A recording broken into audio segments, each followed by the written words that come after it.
출애굽기 14장 1절에서 14절 말씀 함께 읽었습니다.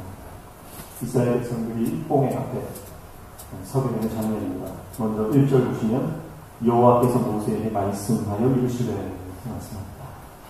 여러 번 살펴봤지만 하나님이 말씀하시면 반드시 그 말씀은 성취되는 것입니다. 말씀은 나바르입니다. 나바르.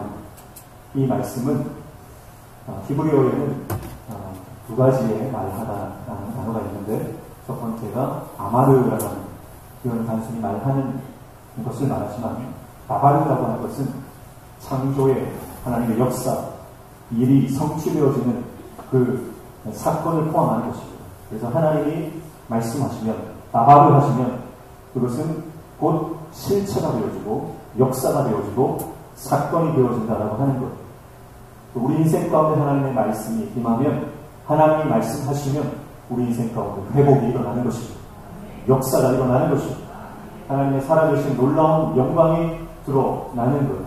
우리는 연약합니다. 부족합니다. 우리에게는 힘이 없습니다. 능력이 없습니다. 그러나 하나님이 우리 인생 가운데 말씀하시면 하나님의 능력이 우리 인생 가운데 드러나는 거죠. 그게 하나님의 말씀입니다. 그래서 오늘 하나님께서 홍해 앞에 선 백성들, 그들에게 말씀하시는데, 그 말씀이 홍해 앞으로 이스라엘 백성들을 끌고 가는 것이죠. 2절 말씀 보십시오. 이스라엘 자손에게 명령하여 돌이켜 바다와 밋돌 사이에 비아히로 곧 바알스본 맞은편 바닷가에 장막을 치게 하라. 그렇게 말씀하고 있습니다. 하나님께서 말씀하시면 반드시 역사가 일어나는데, 이스라엘 백성들은 출애굽하면서 애굽을 빠져나오면서 그들 마음에 부푼 기대와 그리고 소망이 있었을 겁니다. 하나님께서 약속하신 가나안 땅으로 들어가는 그 놀라운 축복의 여정이 시작되었다라고 그렇게 마음속에 기대와 설레는 마음들이 있을 것이죠. 그래서 광야 한가운데로 갑니다. 그런데 그 가나안 땅으로 들어가는 길은 위쪽으로 그 해변길, 지중해 연안을 따라서 가는 그 해변길을 따라 가는 길이 가장 가깝고 좋은 길입니다. 그러나 하나님은 그 길을 가게 하지 않으십니다. 그러면 그 대안으로 사막 한가운데를 횡단해서 나아가는 그 왕의 길, 킹스 하이웨이가 있습니다. 그 길로 가로질러서 가면 몇 주 아니면 도달하는 그 길이 바로 광야 길입니다. 그런데 하나님께서는 위쪽 해안길도 아니고 가운데 가로질러 가는 사막 길도 아니고, 하나님은 그들을 어디로 인도하십니까? 홍해 바로 앞 막다른 길로 인도하시는 거예요. 그래서 오늘 말씀을 보면 하나님께서 이스라엘 자손에게 명령하여 돌이켜라고 합니다. 돌이켜. 이것은 잘 가던 그 길을 다시 돌이키게 하시는 겁니다. 이 돌이켜는 히브리어로 슈브라고 하는 단어를 쓰는데, 이것은 방향을 돌리다, 돌아서다 라고 하는 그런 의미를 가지고 있습니다. 잘 하고 있는 그 길을 하나님께서 갑자기 멈춰 세우시고 갑자기 돌이키게 하셨다. 방향을 돌리셨다. 그 말인 것이죠. 사랑하는 성도 여러분, 우리가 예수님을 믿고 믿음의 결단을 하고 우리가 하나님을 위해서 헌신을 하고 그렇게 믿음의 길을 출발을 할 때에 하나님께서는 갑자기 우리 인생 가운데 선회하게 하시고 돌아서게 하시고 갑자기 멈추게 하시며 막다른 골목으로 몰아넣으실 때가 있습니다. 예수님을 믿으면 일이 잘 풀리고 행복한 인생이 시작될 줄 알았는데, 오히려 내가 복음 때문에 받아야 되는 고난이 있고 오히려 예수님 때문에 막다른 골목에 갇혀야 하는 상황들이 우리에게 닥쳐온다라고 하는 것이죠. 그러나 하나님께서는 이러한 막다른 골목에 이스라엘 백성들을 몰아세우시는 이유가 있습니다. 이곳은 분명히 앞에는 홍해가 놓여있고 양쪽에는 지정학적으로 산들로 막혀있고 뒤에는 애국의 군대들이 쫓아와서 사방팔방 막혀있는 도무지 피할 길이 없는 그런 막다른 골목이라고 하는 것입니다. 그러나 하나님께서는 이스라엘 백성들을 이 막다른 길로 몰아세우시고 하실 일들이 있는 것이죠. 그것은 바로 하나님께서 이스라엘 백성들에게 하나님이 어떤 분이신가를 보여주시며 하나님께서 이스라엘 백성들을 위해서 숨겨놓으신 길을 보여주시기 위함이고, 그리고 쫓아오는 애국의 군대들을 수장시킴으로 하나님이 어떤 분이신지를 애국 사람들에게 보여주기 위함이다 라고 하는 것을 우리는 기억해야 할 것입니다. 사랑하는 성도 여러분, 하나님이 인도하시는 믿음의 길, 우리는 때로는 그 믿음의 길을 갈 때에 코너에 몰리고 내 힘으로 도무지 어떤 것도 할 수 없는 상황에 놓일 때가 있습니다. 그때 세상 사람들은 어떻게 우리를 바라보죠? 그것이 바로 3절입니다. 바로가 이스라엘 자손에 대하여 말하기를 그들이 그 땅에서 멀리 떠나 광야에 갇힌 바 되었다 하리라. 그렇게 하나님께서 말씀합니다. 5절 말씀에도 그 백성이 도망한 사실이 애국 왕에게 알려지매 바로와 그의 신하들이 그 백성에 대하여 마음이 변하여 이르되 우리가 어찌 이같이 하여 이스라엘을 우리를 섬김에서 놓아 보내는가 하고 그렇게 말씀합니다. 바로가 볼 때에 이스라엘 백성들이 광야로 출발을 했는데 그들이 방황하다가 갈 바를 알지 못하고 막다른 골목에서 거기에 어쩔 수 없는 상황 가운데 지금 놓여져 있다고 생각하는 거예요.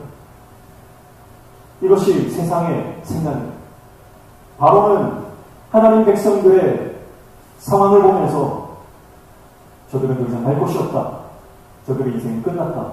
이제 뒤쫓아가서 그들을 다시 잡아오기만 하면 된다라고 하는 그런 생각을 하는 것이죠. 이게 세상적인 가치관, 세상적인 세계관입니다.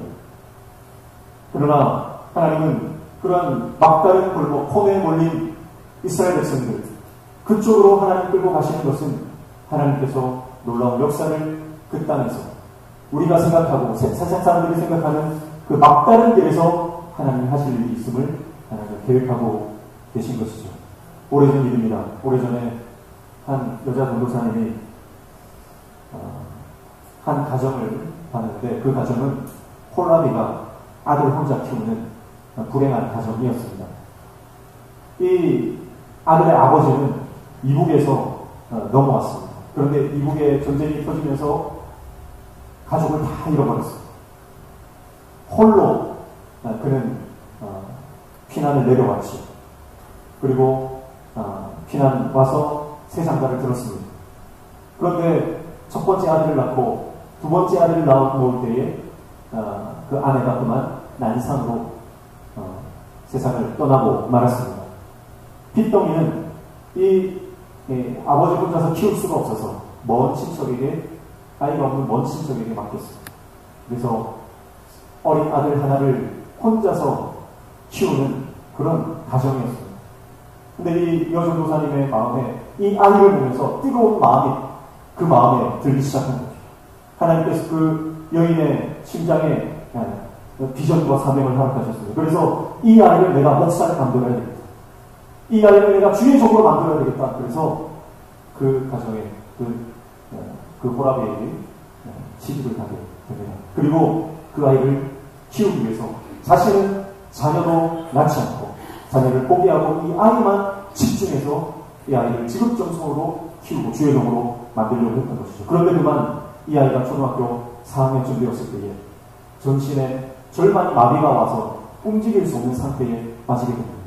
여기저기 의원을 찾아다니고 병원을 쫓아다녔지만 고칠 수가 없는 거예요. 여러분 생각해 보십시오. 처녀가 그것도 자식 달린 호랑이에게 시집을 가면서 하나님 주신 마음 때문에 내가 저 불쌍한 아이, 어미 없는 자식을 내가 주의 종을 만들겠다, 목사로 키우겠다라고 하는 그 사명감을 가지고 시집을 와서 그 아이를 키우는 거예요. 정작 본인은 자식도 낳지 않고 그렇게 그 아이 하나만 바라보고 키워나가는데 그 아이가 병이 들어 죽어가게 생겼습니다. 여러분, 그러면 그 어머니의 마음이 어떨까? 하나님을 원망하고 하나님께 불평을 쏟아내야 하는 그것이 인간적인 모습일 겁니다. 그러나 포기하지 않고 그녀는 그 아이를 데리고 당시에 치유사역을 하시던 열도순복음교회 조영기 목사님에게 데려가요. 그때 당시 천막교회가 그 천막교회로 데리고 가서 거기서 하나님 고쳐달라고 간절히 기도를 합니다. 그런데 그날따라 조영기 목사님이 이런 말씀을 하시는 거예요. 오늘 이 자리에 불치병을 가진 사람이 한 명 왔습니다. 그 사람 자리에서 일어나십시오. 어머니는 이 아이를 향한 하나님의 말씀인 것을 알고 그 아이를 불러 일으켜 세웠습니다. 그리고 그 아이가 앞에 나아가 목사님 안수기도를 받을 때에 그 병이 깨끗하게 고침받는 역사가 일어나게 된 것이죠. 그분이 바로 이 밑에 있는 땅끝교회에서 28년 동안 사역하시다가 지금은 서울영락교회로 가신 김은성 목사님입니다. 사랑하는 성도 여러분, 하나님은 우리가 믿음의 결단을 하고 믿음으로 새 출발을 하고 하나님 앞에 새로운 삶으로 헌신하고 결단할 때에 때로는 우리를 막다른 골목으로 몰아세울 때가 있습니다. 코너에 몰릴 때가 있습니다. 그러나 하나님은 그 사람이 할 수 없는 상황 가운데 하나님의 역사를 보여주시기 위해서 우리를 그 코너 가운데로 밀어 넣으시는 것이죠. 그래서 어떤 상황이라도 믿음을 잃지 말고 끝까지 하나님을 바라보며 믿음으로 승리하는 저와 여러분 되시기를 축복합니다. 그러나 이스라엘 백성들은 어떻게 합니까? 오늘 이러한 상황 가운데서 앞에는 홍해 바다가 가로 막혀져 있고 주위에는 양옆에는 계곡과 산들로 막혀 있고 뒤에는 애국의 군대가 쫓아옵니다. 그때에 이스라엘 백성들은 원망과 불평을 쏟아놓는 거예요. 10절과 12절 말씀 보시면 바로가 가까이 올 때에 이스라엘 자손이 눈을 들어본즉 애국 사람들이 자기들 뒤에 이른지라 이스라엘 자손이 심히 두려워하여 여호와께 부르짖고 그들이 또 모세에게 이르되 애굽에 매장지가 없어서 당신이 우리를 이끌어내어 이 광야에서 죽게 하느냐 어찌하여 당신이 우리를 애굽에서 이끌어내어 우리에게 이같이 하느냐 우리가 애굽에서 당신에게 이른 말이 이것이 아니냐 이르기를 우리를 내버려두라 우리가 애굽 사람을 섬길 것이라 하지 아니하느냐 애굽 사람을 섬기는 것이 광야에서 죽는 것보다 낫다. 그들은 애국 군대가 쫓아오는 이 절체절명의 상황에서 모세를 향해 원망과 불평을 쏟아내고 있습니다. 여러분 이것이 우리 안에도 동일하게 있는 못된 버릇입니다. 하나님 믿고 나아가다가 상황이 막히고 내 뜻대로 일들이 풀리지 않으면 우리는 이내 불평하고 원망하고 하나님을 의심하는 것 이것이 우리 안에 있는 못된 버릇입니다. 하나님께서 왜 이스라엘 백성들을 홍해 앞으로 끌어가실까? 그것은 그들 안에 있는 모든 불평과 원망과 못된 노예 근성 그것을 바다 속에 다 쓸어 담으시기 위함인 줄로 믿습니다. 하나님께서 이스라엘 백성들을 바닷길로 인도하신 것은 이스라엘 백성들이 430년간 받았던 그 애굽에서의 모든 상처와 아픔과 못된 쓴뿌리를 그 모든 악한 감정들을 그 모든 바다에 쓸어 넣으시기 위함입니다. 사랑하는 성도 여러분, 우리도 주님의 길을 갈 때에 우리 안에 끊임없이 불평과 원망들이 올라올 때가 있습니다. 그때 믿음으로 그 모든 원망과 불평을 하나님께서 예비하신 그 바다 깊은 곳에 다 쓸어 넣으시기를 축복합니다. 사랑하는 성도 여러분, 우리의 인생은 무슨 말을 하느냐에 따라서 내가 살아가는 땅이 지옥이 될 수도 있고 천국이 될 수도 있는 것입니다. 지금 하나님께서 인도하시는 하나님의 땅 가운데 서 있습니다. 하나님이 구름 기둥, 불 기둥으로 임재하시는 놀라운 하나님의 임재 가운데 그들이 서 있음에도 불구하고 상황과 환경을 바라보며 불평하고 원망할 때에 하나님의 임재의 땅은 그들의 마음이 지옥이 되는 불평과 원망의 땅이 되는 것이죠. 성공하는 사람들은 살펴보면 그들은 항상 자기들이 가는 길에 대한 확신이 있습니다. 그리고 자기가 하는 일에 대한 긍지와 자부심이 있습니다. 여러분, 우리가 하나님의 자녀라면, 우리가 믿음으로 이 길을 간다면, 우리는 내가 서 있는 이 땅에 대한 확신이 필요합니다. 그리고 내가 하는 하나님께서 맡겨주신 일에 대한 자부심과 긍지가 필요합니다. 언제까지 우리가 불평과 원망으로 주님의 일을 감당할 수 없는 것. 우리는 하나님께서 맡겨주신 일, 하나님께서 떠나게 하신 믿음의 여정 가운데 하나님에 대한 확신과 하나님께서 맡겨주신 일에 대한 긍지와 자부심을 가지고 나아가야 하는 것. 불평과 원망을 다 내려놓으시기를 축복합니다. 믿음은 무엇을 바라보느냐 하는 것입니다. 지금 이 땅 가운데 이스라엘 백성들이 서 있는 이 장소에 여러분 애굽의 군대만 있는 것 아닙니다. 사방팔방 막혀있는 아무런 상황만이 있는 것 아닙니다. 여러분 19절 말씀 보십시오. 14장 19절 말씀에는 분명히 이렇게 말씀합니다. 이스라엘 집 앞에 가던 하나님의 사자가 그들의 뒤로 옮겨 가매 구름 기둥도 그 앞에서 그 뒤로 옮겨 그렇게 말씀합니다. 여러분 지금 애굽의 군대가 그 600의 병거가 많은 애굽의 군사들이 그들을 뒤쫓아오는 그 가운데에 여러분 이스라엘 백성들과 함께하는 하나님의 사자가 있었다는 거예요. 그리고 그 사자 뒤에 구름 기둥이 존재하고 있다는 것입니다. 여러분 믿음이라고 하는 것은 힘들고 어려운 상황 가운데 우리와 함께 하시는 하나님을 바라보느냐, 아니면 함께 하시는 하나님을 외면한 채 상황과 환경을 바라보느냐, 그것입니다. 믿음이란 대규모 애국 군대 앞에서 그 군대를 바라보지 말고 하나님의 사자를 바라보고 그 사자가 함께하고 있는 하나님의 구름 기둥, 즉 하나님의 임재를 바라보는 것, 그것이 여러분 믿음인 것입니다. 여러분, 우리가 집을 살 때에도 얼마나 조망권이 좋으냐, 그것이 우리가 집을 사고 팔 때 결정적인 요인이 되고, 그래서 예를 들어서 오션뷰가 앞에 탁 트인 바다가 있고 또 공원이 있고 숲이 드리워져 있다 그러면 그 조망권 때문에 아파트 값이 오르고 내리고 하는 거예요. 그래서 우리는 조망권이 좋은, 전망이 좋은 그 집을 살려고 우리 평생 그 집을 위해서 돈을 모으는 건 아니에요. 그러나 여러분, 우리는 영적인 조망권, 하나님을 바라보기 위해서, 믿음으로 하나님을 바라보기 위해서 우리의 삶을 얼마나 믿음으로 결단하며 하나님을 바라보게 되냐, 우리는 우리 자신을 돌아봐야 하는 것입니다. 사랑하는 성도 여러분, 어떠한 상황과 형편 가운데서도 하나님을 바라보며 하나님의 임재 안으로 들어가시기를 축복합니다. 그것이 애국의 그 어마어마한 규모의 군대를 넘어서는 길이 되는 것입니다. 그래서 하나님 말씀합니다. 너희는 가만히 있으라. 13절입니다. 모세가 그 백성에게 이르되 너희는 두려워하지 말고 가만히 서서 여호와께서 오늘 너희를 위하여 행하시는 구원을 보라.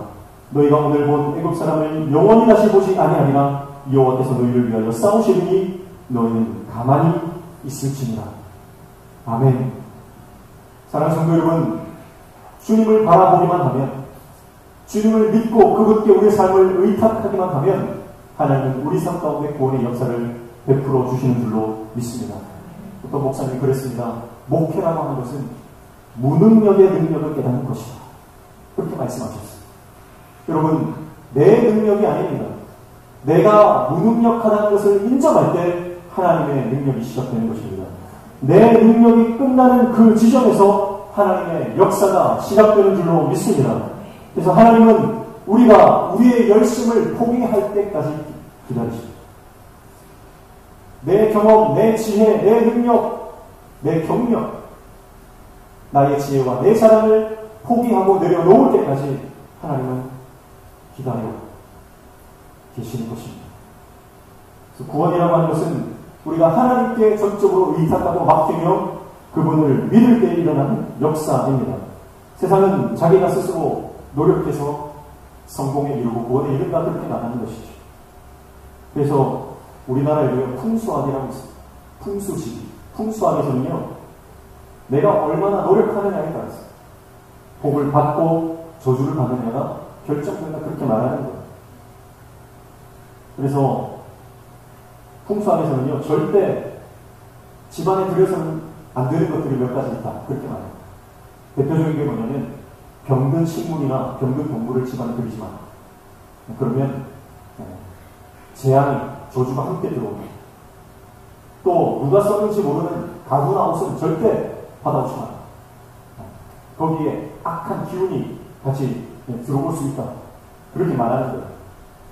반면에 부잣집에서 쓰던 물건들은 집 안으로 들이라 그렇게 말하는 거죠.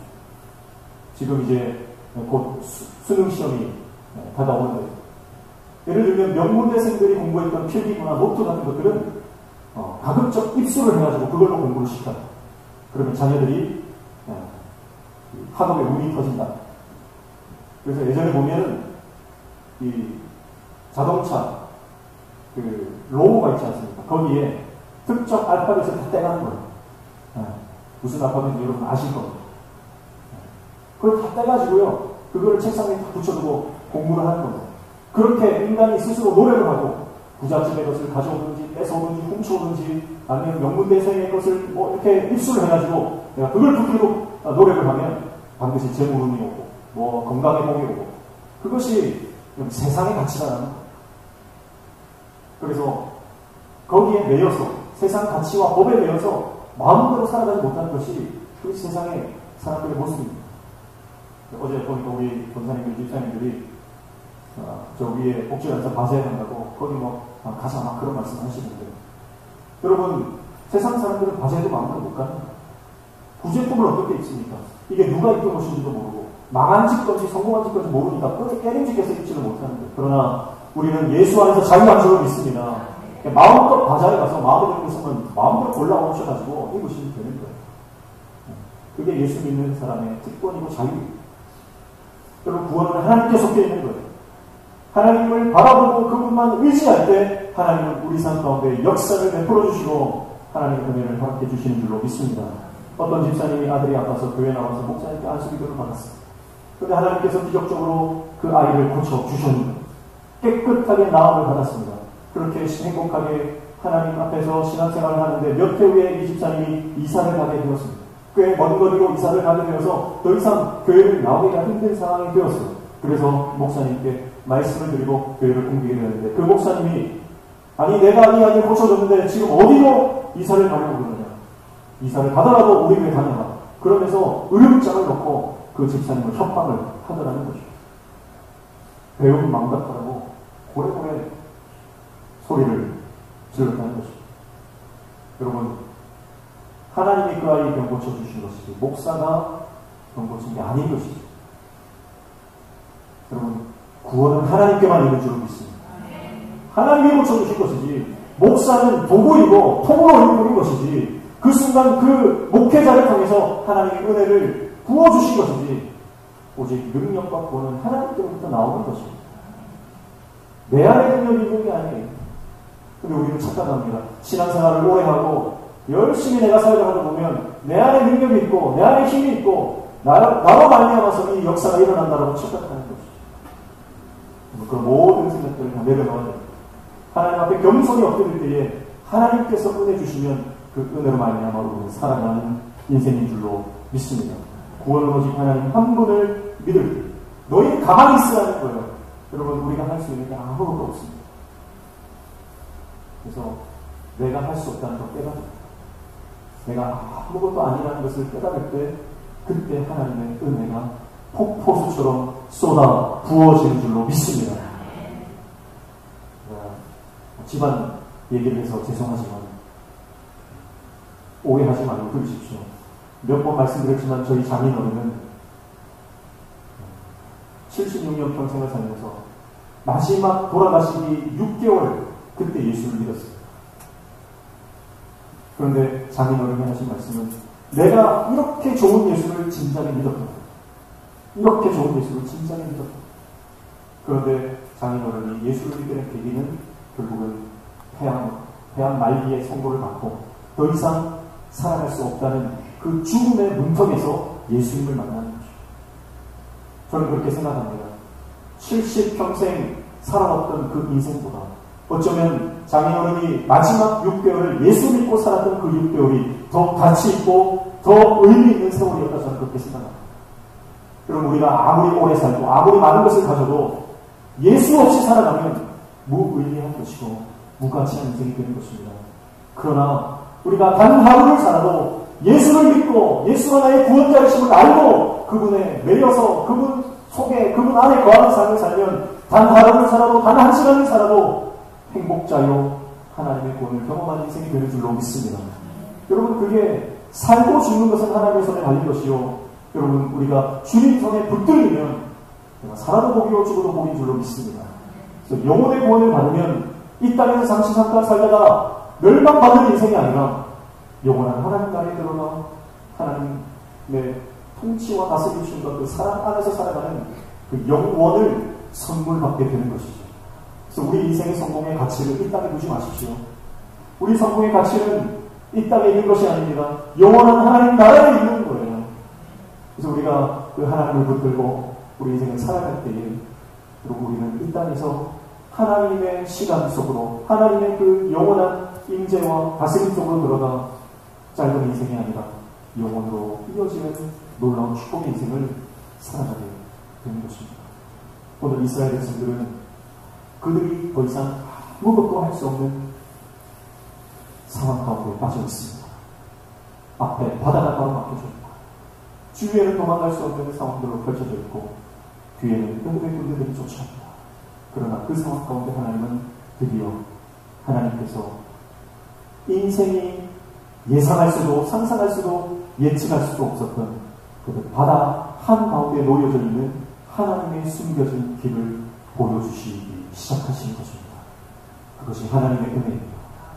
오늘 저와 여러분의 인생길 가운데 그 하나님의 놀라운 숨겨놓은 하나님의 방법, 하나님의 놀라운 은혜, 그 숨겨진 하나님의 놀라운 역사를 발견하며 그 하나님의 손에 붙들려서 살아가는 하나님의 놀라운 은혜를 받는 인생이 다 되어주시기를 주님의 이름으로 축복합니다. 기도하겠습니다. 하나님 아버지, 우리의 인생길이 광야의 길이지만 막다른 골목으로 우리가 때로는 주님이 끌고 가시더라도 믿음 잃지 않고 끝까지 하나님의 하실 그 일들을 기대하며 임재하시는 하나님의 손길을 바라보며 붙들고 의지하는 하나님의 종들에게 도와 주시옵소서. 특별히 우리 모든 믿음의 권속들 가정마다 찾아가셔서 그들 앞에 놓여져 있는 모든 답답한 문제들, 막다른 인간이 어떻게 할 수 없는 그 답답한 문제들 앞에서 하나님의 도움의 손길을 경험하며 하나님의 역사를 바라보며 간증이 넘치는 인생이 되어질 수 있도록 주님 역사하시고 주님 만져 주시옵소서. 예수님의 이름으로 간절히 기도하옵나이다.